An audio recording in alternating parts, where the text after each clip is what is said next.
Hey friends, Sam Haymart for Test Driven TV. Today we're looking at the 2016 Dodge Journey Crossover, a 3-row crossover SUV. Now you might be asking yourself, why are you test driving this thing? It's been on the market forever with very few changes, save for a few cosmetic details and other little refinements. Fact of the matter is this thing sells quite well. In fact, they sell almost 8,000 copies a month. It's had a lot of records set just this year in sales, and so that makes it the second best-selling Dodge right now above all else except for the Dodge Caravan. So in test driving it today, I'd really like to find out what it is about this thing that's got it selling so well.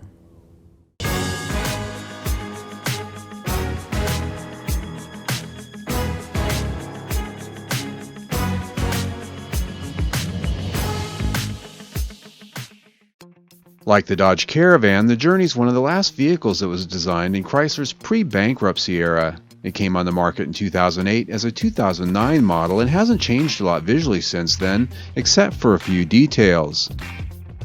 These include redesigned headlights, grille, and new tail lamps for the most part. Recently though, the new Crossroad trim grade adds a more sporty and off-roady vibe with lower plastic cladding, skid plate elements, and a unique front fascia. The Crossroad gets blacked out headlights and a gloss black grille that adds some extra flair to the otherwise plain wrapper design. I also like the dark chrome finished 19-inch wheels. Even with all this though, you won't find the latest LED lighting elements front or rear, or even HID headlamps. Our Journey Crossroad Plus interior was fully outfitted with leather seats that have mesh trim inserts, continuing the off-road outdoor lifestyle theme. Also upgraded here were stitched trims on the door panels and center console. The driver's seat has power adjustments for the lower portion, but the back recline is still manual, and the front passenger seat is also manually adjusted. Both are quite comfortable and in our tester are heated, as is the steering wheel. You can adjust the wheel for both tilt and telescope adjustments, and it has a wide array of controls for audio and trip computer functions. The latter information is displayed on a TFT center screen between the two large dials of the instrument cluster. I sit in a lot of interiors, so I see a lot of different vehicles that try to impress you in different ways. Some give you wild design that really catches your eye, and other ones use high quality materials like wood or aluminum. There's none of that going on here. This is very basic, it's very austere, but that's not a bad thing, because here what we've got is something that looks like it's very well put together. When you touch it and start feeling it, everything's nice and tight. And the material quality is pretty good for a vehicle that starts out at $21,000. But what I find most impressive here are all the versatility features this has. The front passenger seat, for instance, has a deep storage bin under its lower cushion that's easily accessible by the driver. You can also fold the seat back down flat to extend the rear cargo area or provide a desk space for the driver. The center console offers up a deep storage bin up front with a power source, again easily reached from the driver's seat. Netted gadget pockets are on the side, and of course the console has a deep well storage area under its armrest as well. One feature that's actually pretty cool here, and it's kind of hard to show you on camera, but it's these in-floor storage bins right here. There's one on either side. It's actually large enough to throw a pair of wet shoes in. You can throw some ice and sodas in there, and it does have a removable plastic tub that's watertight, so you can take it out for easy cleaning. When it comes to cargo space, there's only a small area with the third row seats up, but when you start folding them and the second row seats down, you end up with a flat cargo floor all the way up to the first row, and folding them all down is very easily done. A small storage compartment in the floor also resides at the rear that can be used with the third row up or down. There's a spare tire with the Journey, but it'll be found and accessed from underneath the rear bumper.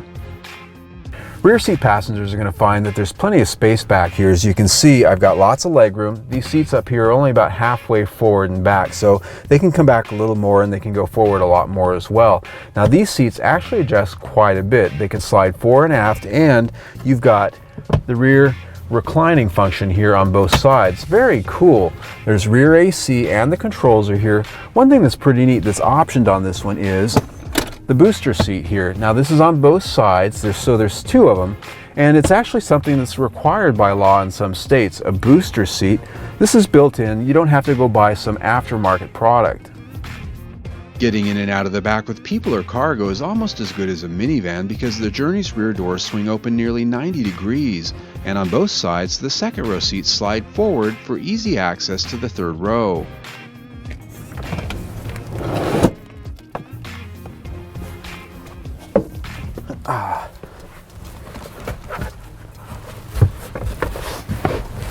Okay, well there you go. This is the third row seat. If you're an adult, it's a little bit snug. Now these front seats here, they do slide back and forth. Right now this one's about halfway in between forward and back, so I had to do that for me to even be able to get back here. So this is really for kids.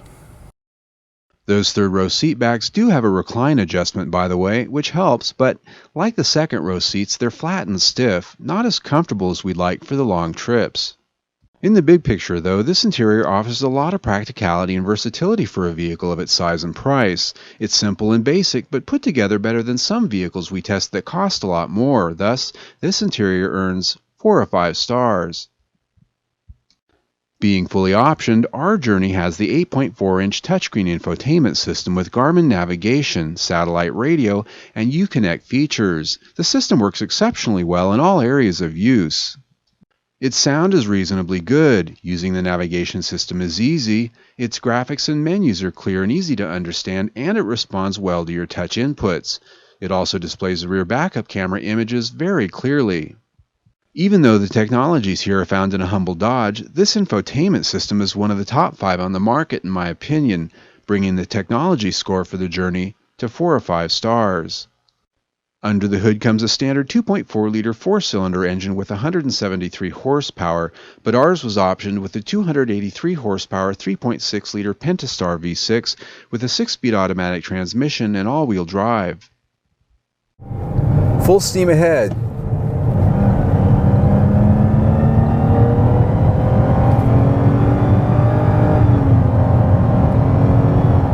This V6 engine is pretty refined for a V6. It's got sort of a machinery kind of a sound to it.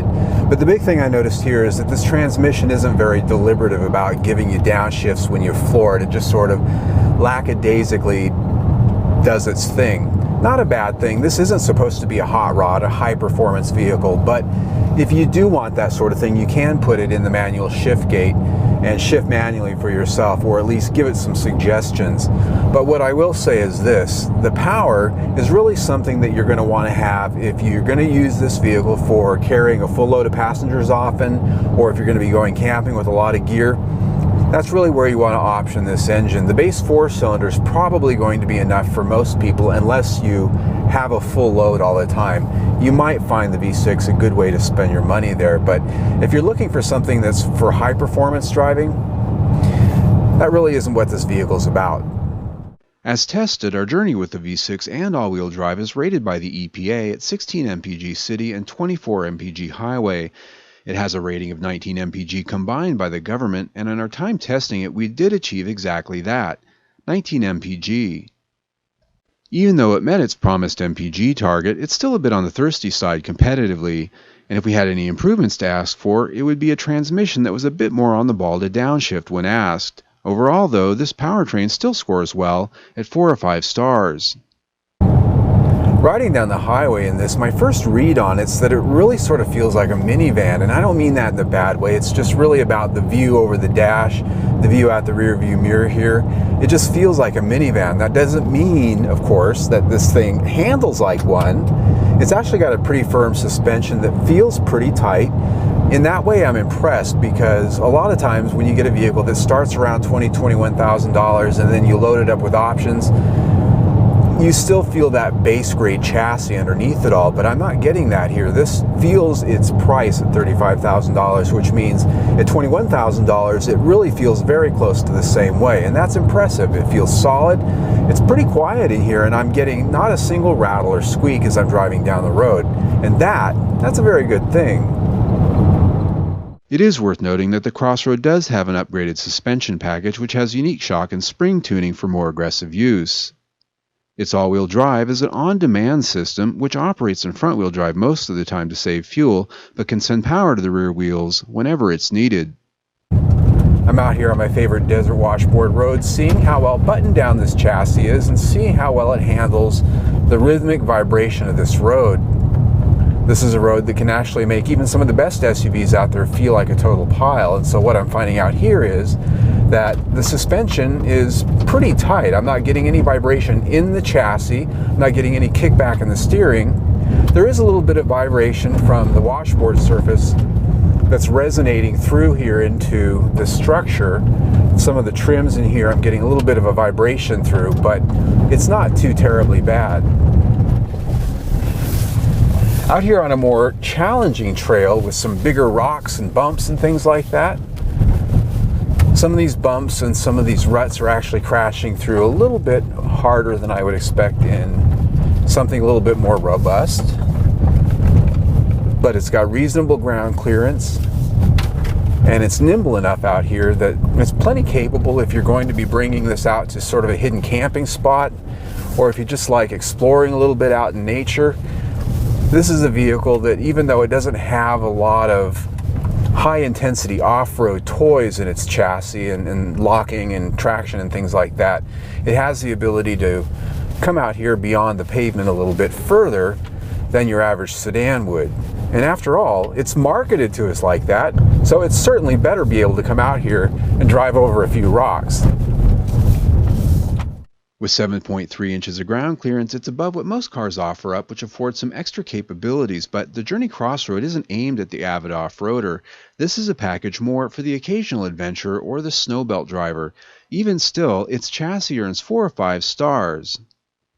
On safety, the IIHS testing shows that the Journey performed good on their full battery of testing, but poor on their newest small overlap crash test, as it was designed well before this new test was instituted.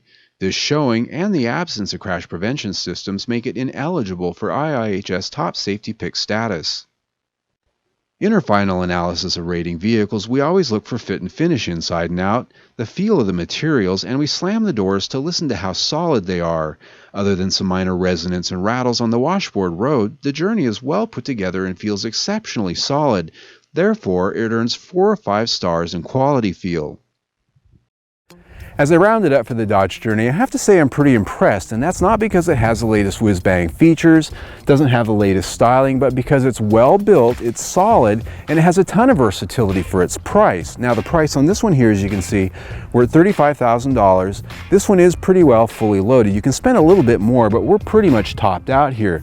But if you look online and see what most dealers have in their stocks, the vehicles out there are around $22,000, $23,000 with the third row seat option, and I think that's really what's selling, and I think that's why this vehicle's selling so well, because if you're a family on a budget and you're looking for a 3-row crossover SUV, you're getting into the $35,000 or $40,000 price bracket before you even start adding options. Here, you're at that point and you're fully loaded. You can get into it for $10,000 or $12,000 less quite easily. So that really does make it a good value in my opinion. So I give it 5 stars for value. When you put that in with everything else we've already talked about, we're at 4 stars for the week.